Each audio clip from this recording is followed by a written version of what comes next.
1절부터 4절까지.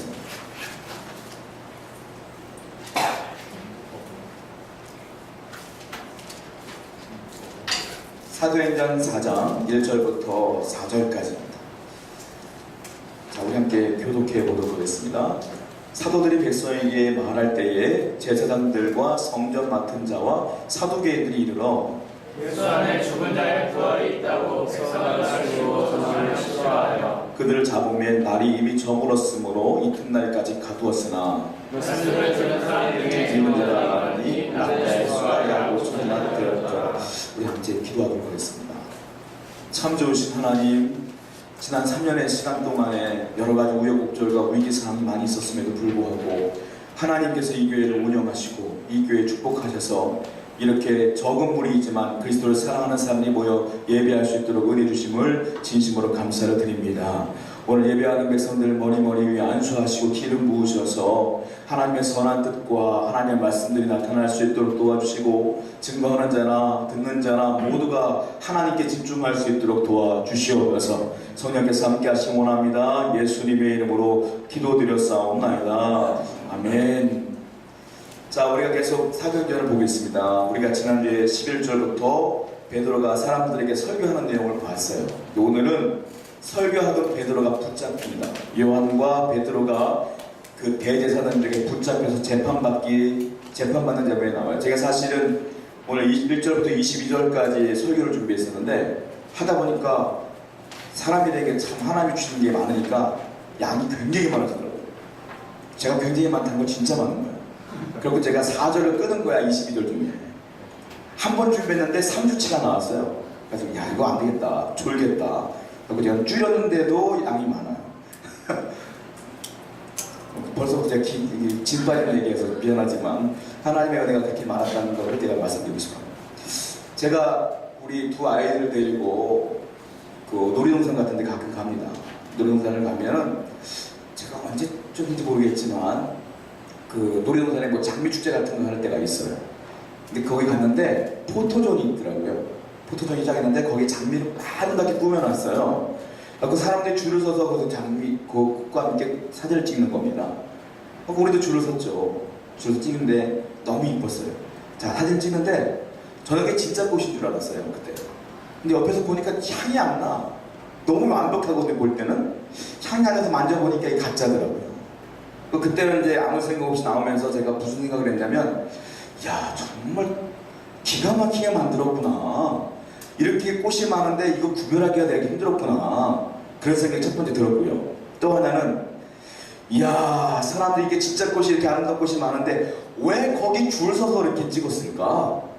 사람들은 진짜보다 가짜가 더 좋은가? 이런 생각을 제가 잠깐 하고 신나게 놀다 왔던 기억이 있어요.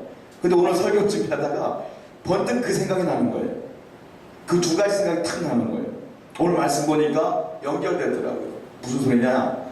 교회 내에도요, 이와 같은 사람이 많다는 거예요. 진짜 그리스도인과 가짜 그리스도인이 섞여 있는 것이 교회가 아닐까라는 생각을 했어요. 구별하기가 쉽지 않겠구나 라는 생각이 들었고요. 또 하나는 사람들은 그래도 진짜보다 가짜를 더 선호하는 경향이 있지 않나 라는 생각을 했습니다. 무슨 말이냐? 여러분들이 교회를 나온다고 하는 것은 신앙생활을 한다는 거 아닙니까? 근데 신앙생활도 전부 다 100% 완벽하게 신앙생활하는 경우가 별로 없습니다. 한국교회가. 신앙생활 외에 또 다른 말인데 그걸 종교생활이라고 그래요. 신앙생활과 종교생활은 완전 다른 거예요. 신앙생활은 뭐냐? 성경대로 그리스도를 믿는 게 신앙생활이에요. 종교생활은 뭐냐? 내 편한 대로 믿는 게 종교생활이에요. 그러니까 대형교회 같은 데 보면 잠깐 예배만 들었다가 그냥 가시는 분들 많지 않습니까? 저는 신앙생활하기가 좀 어려워요. 그런 분들은 종교생활이 아닐까. 신앙생활은 진짜 어려운 게 신앙생활이에요. 왜냐하면 예수님이 하신 말씀이 뭐예요? 기도해라, 금식해라, 이웃을 사랑해라, 용서해라, 철야해라, 새벽에 기도해라. 또 뭐라 그래요? 마지막에 뭐라 그래요? 내 복음을 만민에게 전하라. 요대로 사는 게 신앙생활인데 이렇게 사는 사람이 없단 말이에요. 그 교회 안에 진짜와 가짜가 있고 사람들이 이 진짜 신앙생활보다 가짜를 더 선호하지 않는가 하는 생각이 좀 들었었어요. 찰스 스윈돌이라고 하는 분이요, 뭐라고 말했냐면 사람들이 오해하는 게 있다는 거예요. 수많은 종교 가운데 기독교를 하나에 포함한다. 세계 3대 종교 가운데 하나가 기독교잖아요. 그렇게 말한다 이거예요. 근데 찰스 스윈들은 뭐라고 말했냐면 종교가 아니다. 기독교는 그렇게 말하고 있어요. 기독교의 가장 어려운 적은 바로 종교다. 종교가 아니다. 왜 종교가 아니냐? 종교는요, 사람이 신을 찾기 위해서 방법을 만들어 놨어요.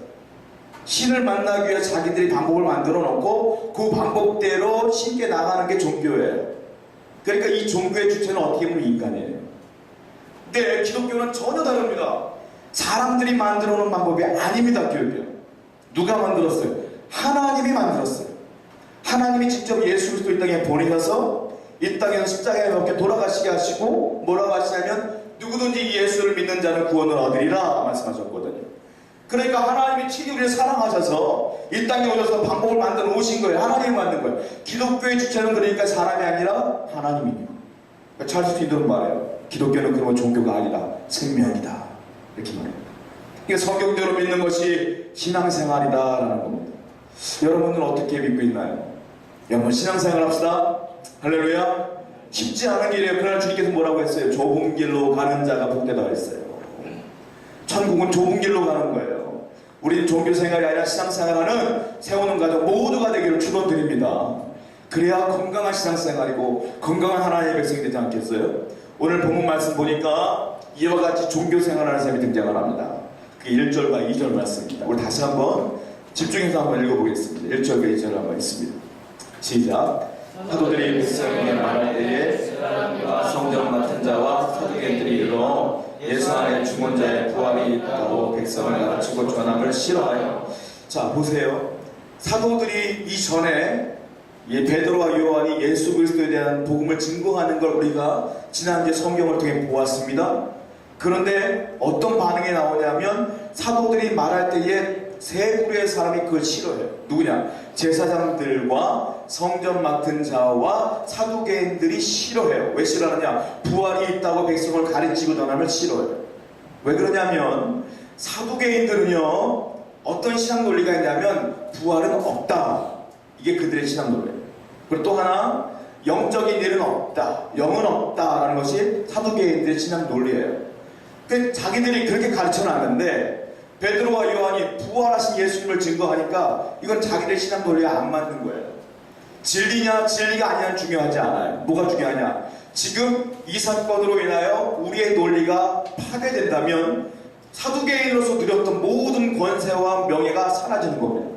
의심받는 거예요. 그러니까 싫어하고 반대하는 거예요. 대제사장도 마찬가지예요. 이들이 예수님을 죽였거든요. 그 죽은 예수가 살아나면 어떻게 되겠어요? 이들이 역적이 되는 거잖아요. 그러니까 이걸 싫어하고 반대하는 거예요. 자, 종교인과 신앙인의 차이가 여기 등장합니다. 뭐냐면 철저하게 대제사장들과 이 서기관과 사두개인과 성전 맡은 자들은 철저하게 현세 중심적이야. 내가 지금 잘 먹고 잘 사는 게 중요한 거야. 예수님이 부활했든지 진리가 뭐든지 중요하지가 않아요. 종교를 이용하여 현세의 축복을 누리고자 하는 것, 이것이 바로 종교인들이다. 그러나 베드로와 요한과 많은 사람들은 어때요? 현세중심적이 아니에요. 내 목숨을 내놓고 예수를 증거해요. 왜? 내세중심적이거든요. 이 현세는 내가 살아갈 목적이 아니거든요. 그러니까 그렇게 사는 거예요. 신앙인과 종교인의 차이는 내가 지금 현실에 집중하느냐 아니면 저 하늘에 집중하느냐. 많은 그리스도인들 가운데에 기복신앙을 가진 분들이 많이 있습니다. 기복신앙이 뭐냐면 내가 하나님을 이렇게 잘 섬기면 복이 되고 내가 조금 못 섬기면 날 죽일 것 같고 하나님이 이런 불안함 때문에 내가 믿는 대로 복 받기를 원하는 것이 기복신앙이에요. 이거 어떻게 보면 신앙이 복을 받느냐 못 받느냐 이 차이인 거야. 이분들에게는 다분히 현세중심적인 거예요. 뭐냐? 바울이 예수를 증거하면서 돈이 많았습니까? 아니요. 목숨 잃을 뻔한 위기가 몇 번 찾아왔었어요. 바울은 집도 없이 복음을 증거하기 위해서 온 세계를 다녔던 게 바울이에요. 베드로가 지금 복음을 증거하다 어떻게 했어요? 잡혔어요. 예수님을 잘 믿다 잡혔다고요. 이게 복입니까? 그들의 입장에서는 복이 아니잖아요. 여러분 예수 잘 믿는 것 때문에 복 받기를 원한다. 물론 괜찮은 거예요. 하나님이 복 주실 수 있어요. 그러나 복이 안 되면 예수님을 떠난다. 문제 아니겠습니까? 여러분의 신앙의 목적이 어디 있습니까? 내가 조금 예배를 잘 드리면 이번에 직장 잘 들어갈 것 같고 승진할 것 같고 많은 사람들에게 내가 기도 제목도 이루어질 것 같고 그래서 예배를 잘 드린다? 아니요. 그러지 않을지라도 하나님을 섬기는 것이 신앙인 줄 믿습니다. 왜? 우리의 소망은 여기에 있지 않고 어디에 있어요? 저 하늘에 있어요. 이것이 신앙입니다. 다시 우리의 생각을 바꿨으면 좋겠습니다. 할렐루야. 내게 복이 없어도 내 길이 열리지 않아도 하나님은 살아계십니다. 여기 안 열려도 저기에는 내 집이 있는 거고 내 땅이 있는 거고 하나님의 은혜가 있는 거 아니겠습니까? 거기 멸류가 있는 거 아니겠습니까? 그렇다면 우리는 이 세상에서는 되어지는 일 때문에 하나님을 떠나고 믿고 이것이 중요한 게 아니라 하나님을 잘 섬깁시다. 할렐루야. 그것이 중요하다. 또 하나 생각해 보겠습니다. 종교인과 신앙인의 차이점이 뭐냐면요, 잘못된 주인의식이 있어요. 종교인들이 뭐냐, 제가 우리 아이들을 키울 때 지금은 이제 그런 경우가 별로 없지만 애들 좀 컸기 때문에 더 어렸을 때는 당황스러운 일이 많이 있었어요. 그러니까 친구네 집에 간다든지 친척 집에 간다든지 아니면 뭐 애들끼리 모여서 놀이하는 데 있잖아요. 그런데 입장료라고 들어간다거나 하면 어떤 일들이 벌어지냐면 애들끼리 참 가관이요. 뭐냐면 분명히 그 물건은 여기 거야. 딱 놀다가 마음에 들잖아요. 애들 특징이 뭔지 아십니까? 자기 거래요. 내 거야! 하고 남의 집 가서도 장난감 놀다가 자기가 놀러 가서 생각하고 빌려 놓는 건데도 불구하고 마음에 들면 집에 가져가겠대요. 막 뗐어, 자기 거라고. 그때 부모들 얼굴이 화끈화끈거립니다. 너무 창피하고 너무 민망합니다. 애들 다 그래요. 자, 제가 지금 말하고 싶은 이유가 뭐냐면 자기가 지금 누구 거냐라고 하는 주인의식이 헷갈리기 시작하면 종교인이야, 이거는 신앙인이 아니에요. 애가 좀 성숙해지면 내 거와 내 거가 아닌 것이 구별이 생겨요. 그때는 이건 내 거, 이건 제 거. 그전에는 이것도 내 거, 저것도 내 거, 저것도 내 거야 다. 자, 신앙인 중에 문제가 뭐냐면 내 인생과 내가 누구 거냐, 여기서 헷갈리기 시작하면 문제가 생기는 거예요. 여러분의 인생과 여러분은 내 게 아닙니다. 여러분, 나를 창조하신 이가 하나님이셔요. 내 인생은 그러므로 누구 거냐? 하나님 거예요. 하나님이 인도하는 대로 가는 거예요. 내가 아무리 계획한다 할지라도 되어지지 않는 게 인생이에요. 계획한 대로 되는 인생이면 우리 다 여기 있지 않아요. 난 지금쯤 아마 대급이 회전됐을 거예요. 내 계획대로 했다면. 안 그러겠습니까? 계획대로 되지 않는 거예요. 하나님의 주권에 우리는 흩들려가는 거예요. 내 인생은 누구 겁니까? 하나님 겁니다. 이걸 정확히 아는 자가 신앙생활하는 겁니다. 이걸 잘 모르는 자가 종교생활하는 겁니다. 여러분의 인생은 누구 거예요? 하나님 겁니다. 할렐루야. 이 주인의식을 정확히 암과 동시에 파생되어지는 게 뭐냐? 아, 내 인생은 하나님 거구나. 그동안 내가 주인 노릇했구나. 깨닫는 순간 뭐가 나오냐면 회개가 나옵니다. 회개가 나오면서 어떤 일이 벌어지냐면 그리스도를 내 주인으로 모신 역사가 나타나요. 그때부터 시작된 게 신앙생활이에요. 그 과정이 없어서는 절대로 신앙생활하기 어렵습니다, 여러분. 그러므로 제일 중요한 게 뭐냐? 내 주인은 하나님입니다. 이걸 깨닫는 게 가장 중요한 줄로 믿습니다. 그리고 회개가 시작되어야 되고 그리스도를 다시 영접하는 것이 중요하다. 자, 1절과 2절 말씀 보니까 제가 말씀드렸던 것이 두 부류의 사람이 나옵니다. 제사장과 성전 맡은 자와 사두개인들은 이 복음을 싫어합니다. 그런데 3절과 4절 한번 읽어볼게요. 시작. 그들을 잡음에 날이 이미 저물었으므로 이튿날까지 가두었으나 말씀을 들은 사람 중에 믿는 자가 많으니 남자의 수가 약 5천이나 되었더라. 자, 또 다른 부류가 나오는데 이전에 베드로가 설교했을 때 사람들은 그 말을 듣고 믿은 사람이 있었어요. 몇 명이 됩니까? 남자의 수가 몇 명? 5,000명이나 믿었어요. 자, 대제사장, 성전 맡은 자, 사두개인, 그와 비슷한 자들은 싫어하고 안 믿지만 지금 다른 사람들은 믿는 사람들이 있는 거예요. 복음을 들었을 때 반응은 두 가지로 나와요. 싫어하거나 안 믿거나, 또 다른 분은 뭐냐? 믿거나. 안 믿거나 믿거나. 여러분, 지금 설교가 선포되어지고 하나님의 말씀이 여러분이 읽어질 때에 믿거나 안 믿거나 하지 애매모호한 건 없는 거예요. 분명히 두 갈래로 갈린다라는 거예요. 지금 누구는 믿고 누구는 안 믿게 된다. 자, 그런데요, 어떤 일이 벌어지냐면 믿어지는 것은요 너무너무 놀라운 기적이다라는 거예요. 이거 굉장한 기적이에요. 여러분 여기 앉아서 그리스도를 나의 구주로 믿는다는 것은 굉장한 기적입니다. 막 죽은 자가 살아나는 게 기적이 아니에요. 내가 믿는다는 게 기적이에요. 자, 내가 눈으로 보고 믿는 게 아니지 않습니까? 눈으로 보면 믿거나 말거나 할 수가 있는데 이 사건을 눈으로 보지도 못했고 하나님이라는 분도 눈으로 보지도 못했어요. 예수님도 눈으로 보지도 못했어요. 근데 믿어져요. 이거는 기적 중에 기적이에요. 다른 말로 말하면 놀라운 축복이고 놀라운 은혜인 줄로 믿습니다. 믿음이 그렇게 위대한 거다. 하나님은 물체가 아닙니다. 물체가 아니에요. 하나님이 물체가 아니기에 하나님을 믿는다는 것은 하나님이 내 마음에 감동을 주지 않고서는 불가능한 사건입니다. 여러분에게 하나님의 감동이 있기를 축원드립니다. 성령의 감동이 있기를 축원드립니다. 자, 요한복음 6장 42~5절을 한번 찾아보세요. 요한복음 6장 45절 말씀을 한번 살펴보세요. 요한복음 6장 45절 말씀. 자, 우리 같이 한번 읽어볼까요? 시작. 선지자의 글에 저희가 다 하나님의 지시를 받으려 기록되었은즉 아버지께 듣고 배운 사람마다 내게로 오느니라. 보세요. 제가 한번 체크를 해볼게요. 선지자의 글에 저희가 다 하나님의 가르침을 받으리라. 이게 중요해요. 하나님의 가르침을 받으리라 기록되었은즉 또 중요한 단어가 나옵니다. 아버지께 듣고 배운 사람마다 내게로 오느니라. 이게 무슨 말인지 아세요?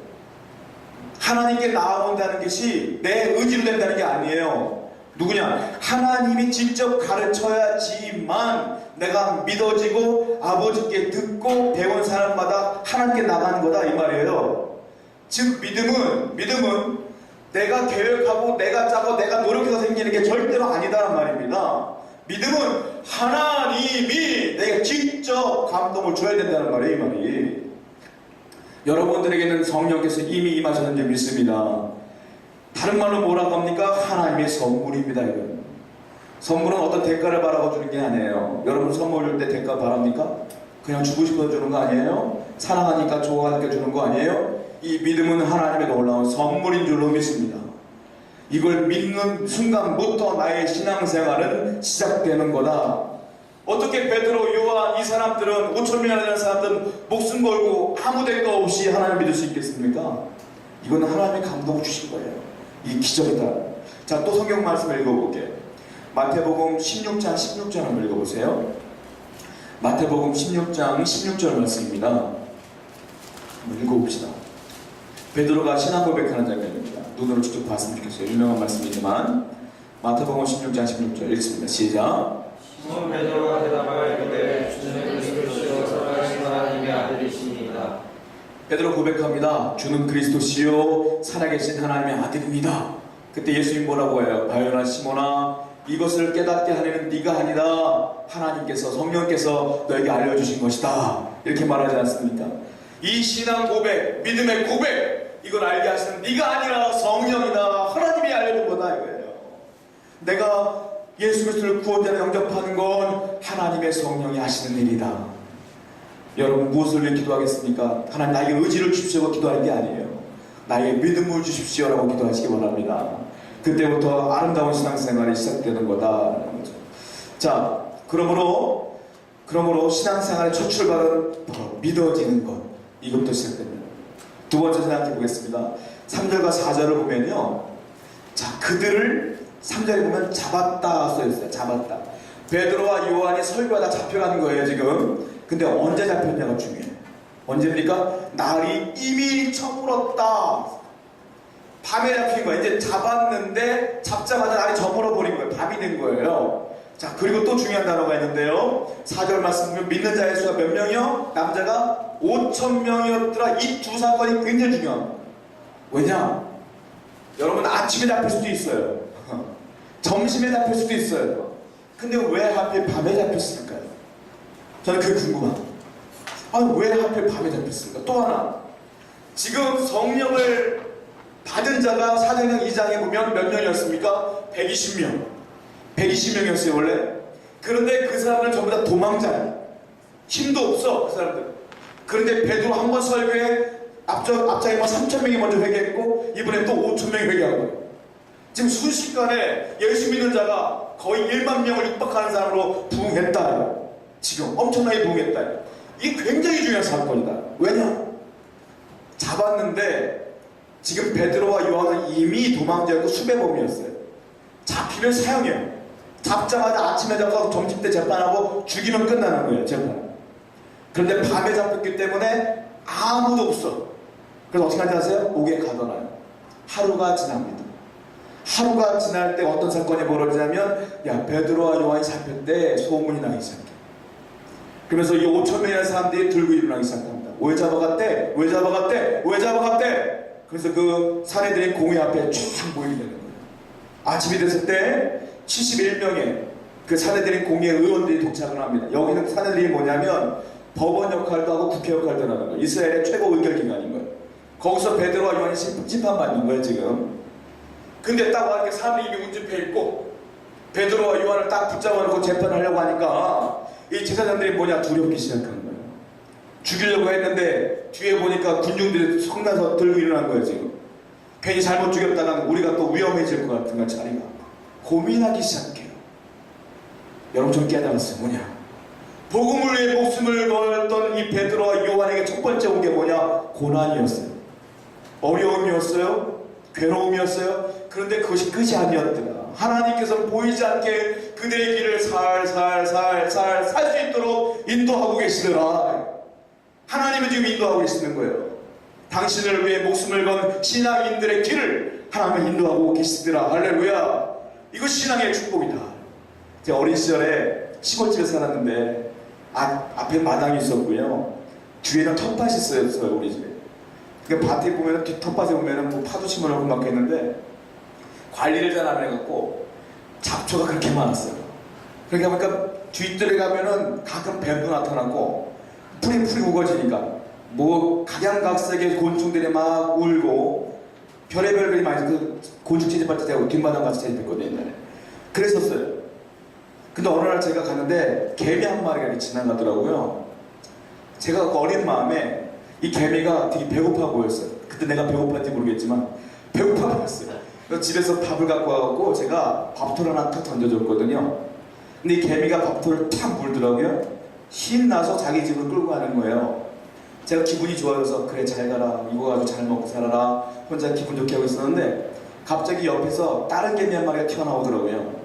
근데 이 개미가 밥톨을 반대쪽에 탁 물더니 뺏어가려고 하는 거야. 둘이 전쟁이 벌어졌어요. 밥톨 때문에. 저는 이제 호기심에 재밌으니까 보는 거예요. 그래서 막 보이는데 그래도요, 단 몇 분이라도 먼저 본 개미에게 정이 더 가더라고요. 더 잘생겨 보여요. 그래서 나는 얘가 더 이뻐 보이지 얘는 그 도둑놈 같은 거야, 그냥 느낌이. 어떻게 되냐면 제가 나뭇가지를 하나 꺼고 갖고 나중에 오는 개미를 툭 쳤더니 축 날아가더라고요, 저기. 그래서 내가 사건을 해결했어요.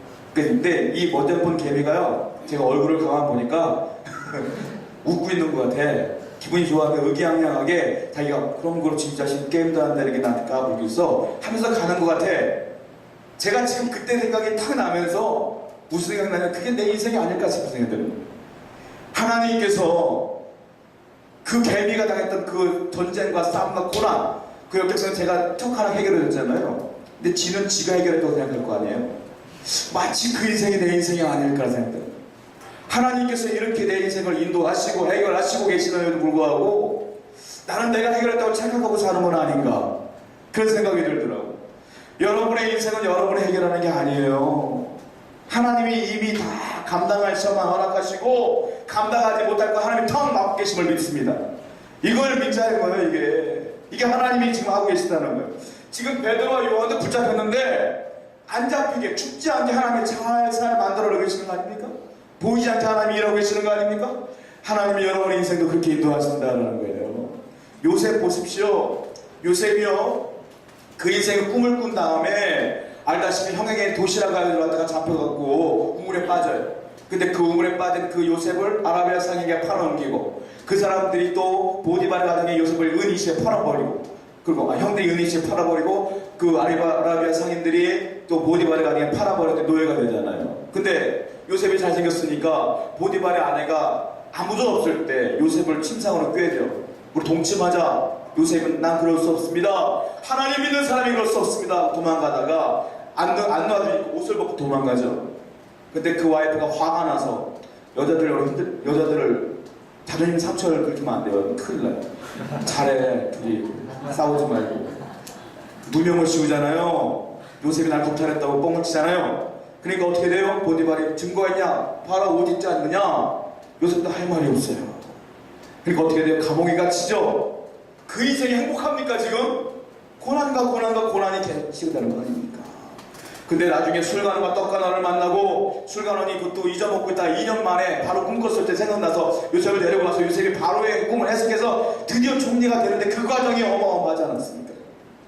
근데 그 과정 가운데 하나님은 요셉이 죽지 않도록 인도하시고 계시는 거예요. 계속. 그게 하나님의 섭니다. 제가 어저께 건물주와 만났어요. 어제. 근데요, 제가 만나기 전에 이미 진이 빠져있는 상태였어요. 대화가 안 돼.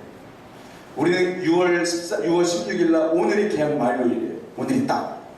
그리고 나는 미리 전화를 하면서 1년 전에 이미 떠날 마음을 너무 버거우니까 떠나겠습니다라고 해서 통지를 했어요. 자기는 못 들었대. 나는 또 순수한 마음을 녹취 같은 건 안 하는 스타일이고 나는 다 믿어줄 줄 알았지. 목사님 증거 있어요? 목사님 언제 1년 전에 말했어요? 나한테 얘기하더라고. 증거가 없어. 증거가 없어. 너무 늦은 거야. 아, 세상이 이렇구나. 나는 그때 깨달은 거야. 그래서 뭐라고 하냐면 6개월 전에 얘기하자면 나는 보증금을 돌려줄 책임이 없습니다. 라고 얘기하더라고. 그래서 내가 2달 전에, 목사님은 나한테 2달 전에 얘기했다는 거야. 아니, 나 1년 전에 얘기했다. 아니라는 거야. 내가 1년 전에 그럼 이 건물을 왜 내놨겠냐? 그건 목사님이 마음대로 내놓은 거라는 거예요. 야, 목사를 완전 사기꾼으로 만들더라고요. 기가 막힌 거예요. 전화할 때마다 언성이 높아지고 내가 말하면 안 듣고 자기 얘기 계속 하니까 막 그러다가 화가 나갖고 기도를 쭉 하는데 하나님께서 한 분이 생각나게 하시더라고요. 변호사 대 아는 분이 계셔요. 그분에 전화를 했어요. 이러니까는 목사님 말만 들으면은 목사님 불리한 것 같아요. 계약서를 한번 보내보래. 이메일로 다 보냈어요. 전화가 왔어요. 목사님 100% 목사님 유리합니다. 목사님 계약 기간 끝나면 나가세요. 그러는 거예요. 그 나가세요. 그 사람 돈 안 주면 그 사람 굉장히 어려워질 겁니다. 그러시더라고요. 제가 건물주 전화했어요. 제가 아는 변호사가 있는데 이러고 제가 이런 얘기를 들었습니다. 그러니까 말을 더듬기 시작하시는 거예요. 그분이. 그렇게 말들하던 분이. 그러니 갑자기 전화를 끊으면서 목사님 금요일날 뵙시다. 그럽시다. 근데 제가 마음이 좋지가 않아. 그동안 너무 당했다 보니까 기도가 절로 나와서 여러분에게 중보 기도를 부탁했지 않습니까? 여러분의 기도를 믿고 제가 이제 만난 거예요. 만나는 순간 목사 인사소식 없잖아요. 웃으면서 반갑다고 오래간만에 만났다고 인사하고 커피 타드리고 딱 앉았는데 갑자기 이분이 자세가 팍 낮아지는 거예요.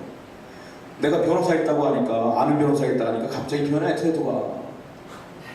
그럼 뭐라고 하냐면 목사님 제가 이번에 딸을 시집 보내서 돈이 없어요. 목사님 다 썼어요. 그러는 거예요. 그럼 제가 변호사님 지금 나가라고 하는데 나갈까요? 그러니까 그러면 제가 너무 힘들다는 거예요. 저도 그렇게 생각합니다. 하나님 생각이 있으니까 교회가 목사가 그럴 수는 없으니까 제가 유예기간을 드리겠습니다. 그랬더니 얼마나요? 재계약을 원합니다. 아, 재계약은 안 되고 유예기간은 12월까지 해결 안 돼요. 제가 3개월만 딱 드릴게요. 근데 순간적으로 무슨 생각이 들었는지 아세요? 그동안 내가 의리였어. 그동안 그쪽이 갑이었어. 맨날 당했거든 내가. 근데 갑자기 하루아침에 하나님이 우리의 길로 인하여 가분이 바뀌었어. 내가 여유있게 제가 유예견을 드려요 말아요. 이런 게 된 거야 이게. 근데 그러면 9월 우리가 6월 16일에 말려니까 9월 16일 날 해주세요.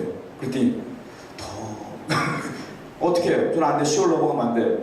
그럼 9월 말이라도 그럼 9월 30날로 합시다. 제가 하고 그냥 가시려고 일로 와보세요. 자꾸 저한테 증거 있냐고 물어보시니까 계약서에 쓰세요. 9월 30날 주겠다고 썼어요. 쓸 때 계속 한숨 쉬는 거예요. 그러면서 썼어요. 써서 돈까지 다 받았어요. 9월 30날 안 주면 이제 큰일 나요. 돈을 받게 됐다고. 저는 딱 끝난 다음에 무슨 생각했냐면 야 하나님이 이렇게 인도하시는구나. 그렇게 고생하고 마음고생이 심했는데 결과적으로는 하나님이 이런 식으로 해결해 나가시는구나 하는 걸 깨달았어요. 여러분의 기도 덕분인 줄 믿습니다. 기도 안 한 분들은 회개하시고 여러분 하나님은 저와 여러분과 예수 그리스도를 영접한 모든 사람의 길을 이렇게 인도하실 줄로 믿습니다. 반드시 이렇게 인도하셔요. 그러니까 우리가 당당하게 사는 거예요. 하나님 반드시 해결하실 걸 믿으시기 바랍니다. 성경책을 한 번 더 쳐다볼게요. 잠언 16장 33절을 보세요. 잠언 16장 33절이에요. 잠언 16장 33절이에요. 자, 읽어봅시다. 시작. 제대한 사람이 보구나 모든 일을 작정하기는 하나님이니라. 우리가 작정하고 제비도 우리가 뽑지만 그 일을 이루시는 건 누구예요? 하나님이십니다. 여러분, 하나님이셔요. 여러분의 길은 하나님이 인도하실 줄로 믿습니다. 고난 중에 있습니까? 역경 중에 있습니까? 괜찮아요. 하나님이 다 인도하실 거고 해결하실 줄로 믿습니다. 그걸 믿읍시다. 할렐루야. 자, 그렇다면 이 믿음의 출발점은 어디냐? 오늘 본문 말씀 보니까 4절에 말씀을 들은 사람 중에 믿는 자가 많더라. 믿음은 어디서부터 오느냐? 말씀으로부터 온다 이거예요. 말씀으로. 근데 기독교의 예배 가운데 가장 긴 시간이 뭐냐? 말씀이다. 목사님들이 말씀에 너무 준비를 많이 목사님들은. 근데 성도들은 말씀 시간이 너무 지겨워. 그래서 아무 날 건드리는 시간이 아니기 때문에 좋은 시간. 아니면 갑자기 홍콩도 갔다 미국도 갔다 왔다 상상의 날개를 펴는 시간. 아니요 여러분. 말씀을 잘 들어야 믿음이 생길 줄 믿습니다. 말씀을 잘 읽어야 믿음이 생길 줄 믿습니다. 말씀을 잘 묵상해야 믿음이 좋아질 줄로 믿습니다. 믿음은 어디로부터? 말씀으로부터 시작된다. 말씀을 들은 자가 믿게 된 거고 그 믿은 자가 5,000명이요.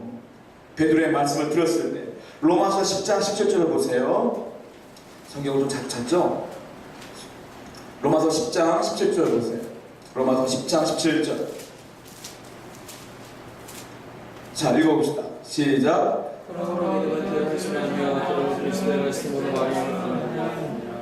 믿음은 어디에서? 들음에서. 들음은 뭐예요? 그리스도의 말씀에서.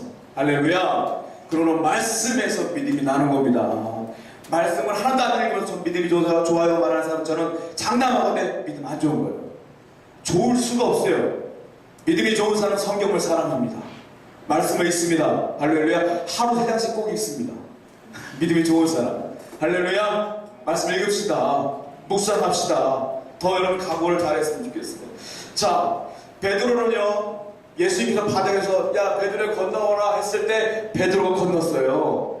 예수님이 명령하지 않으면 베드로가 바다 위를 건널 수 없어요. 말씀을 듣고 믿었기 때문에 걷는 거예요. 야고보는요, 도망하다가 돌베개에 베고 잘 때에 하나님이 말씀하셔요. 내가 너에게 복의 복을 더하리라. 그 말씀을 믿었어요. 믿었더니 그 말씀대로 된 거예요. 아브라함이 하나님 말씀하세요. 네 자손이 하늘의 별처럼 바다의 모래처럼 많아지리라. 그 말씀이 들렸고 아브라함은 그걸 믿었어요. 그때 그 믿음으로 의로 여기시고 하나님은 그 말씀을 이루셨어요. 성 어거스틴은 왜 하나님께 돌아왔는지 아십니까? 말씀을 들었어요. 어떤 말씀이냐? 어느 날 낮잠을 자고 있어요. 그 사람이요 술 취한 사람이고 방탕한 사람이었어요. 어거스틴이 원래. 그리고 낮잠을 자고 있는데 갑자기 어린애들이 노래를 부르는 거예요. 노래 가운데 어떤 메시지가 들리냐면 받아서 읽으세요. 받아서 읽으세요. 읽으세요. 어떤 애들이 노래 가운데 받아서 읽으세요 노래가 있겠어요. 그건 제가 볼 때는 하나님께서 환상과 은혜를 주신 거라고 생각되어집니다. 그때 어거스틴이 그 얘기를 듣고서 받아서 읽는데 성경을 읽었어요. 그 성경이 어디냐? 아까 로마서 읽었는데 찾아보세요. 로마서 13장 11절부터 14절입니다. 로마서 13장 11절부터 14절을 이 어거스틴이 창세기 읽게 됩니다. 읽어봅시다. 시작. 또한 너희가 이 시계를 알거니와 자다가 깰 때가 벌써 되었으니 이는 이제 우리 구원이 처음 믿을 때보다 가까웠습니다. 밤이 깊고 낮이 가까웠으니 그러므로 우리가 어둠의 일을 벗고 빛의 갑옷을 입자. 낮에와 같이 단정히 가고 방탕하거나 술 취하지 말며 음란하거나 호색하지 말며 다투거나 시기하지 말고 오직 주 예수 그리스도로 옷 입고 정욕을 위하여 육신의 일을 도모하지 말라. 그는 방탕한 자였고 정욕에 취한 자였고 술에 취한 자였거든요. 이 말을 딱 보자마자 회개가 터져 나오면서 그가 예수 그리스도를 마음에 영접하게 돼요. 자, 이 믿음은 이 말씀으로부터 시작된 거예요. 그래서 그가 성 어거스틴이 된 거예요. 우리 감리교를 창시한 요한 웨슬레도 머리가 너무 비상한 사람이라 머리를 목했던 사람이에요. 근데 목회가 안 돼. 그러다 어느 날 올더스게이트 결을 건너다가 그 성전에서 한 사람이 일어나서 로마서 주석을 읽기 시작합니다. 그 주석의 말씀을 듣고 그의 마음이 회개가 일어나서 변화되어서 요한의 설라가 온 영국을 돌아다니면서 복음을 증거하기 시작한 거예요. 믿음은 어디서부터? 말씀으로부터. 할렐루야. 말씀을 사모하시기 바랍니다, 여러분. 정말로 여러분 이번 주에 말씀과 씨름하며 사시기 바랍니다. 말씀을 사모할 때 하나님의 은혜가 있을 줄로 믿습니다. 기도합시다.